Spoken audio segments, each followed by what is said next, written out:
ജയത്തിലേക്കുള്ള പട്ടികയാണ് പുറത്തിറങ്ങാൻ പോകുന്നത്. അദ്ദേഹം പറഞ്ഞല്ലോ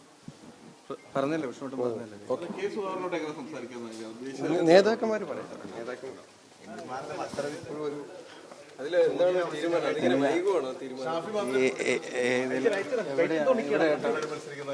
എവിടെയാട്ടാ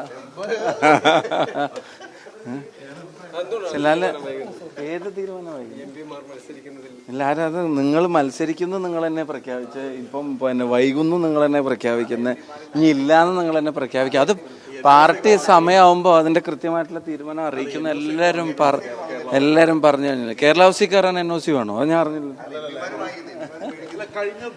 നിങ്ങൾ അതല്ല, ഈ ഞാൻ ഒരു ചെറുപ്പക്കാരൊക്കെ ഇത്തവണ ഉണ്ടല്ലോ, അത് വിഷ്ണുട്ടൻ പറഞ്ഞല്ലോ, പട്ടിക വരുമ്പോൾ ആ പട്ടിക എത്ര സമയമെടുത്ത് എന്തിനാണെന്നും അത് നന്നായെന്ന് കേരളത്തിലെ ജനങ്ങളും പാർട്ടി പ്രവർത്തകരും മനസ്സിലാവുന്ന തരത്തിലുള്ള ഒരു പട്ടിക പുറത്തിറക്കാൻ കോൺഗ്രസ് നേതൃത്വത്തിന് കഴിയും. UDFന്റെ സ്ഥാനാർത്ഥി പട്ടിക അത്തരത്തിലുള്ളതായിരിക്കും എന്നുള്ളത് എല്ലാവരും പറഞ്ഞു കഴിഞ്ഞല്ലോ.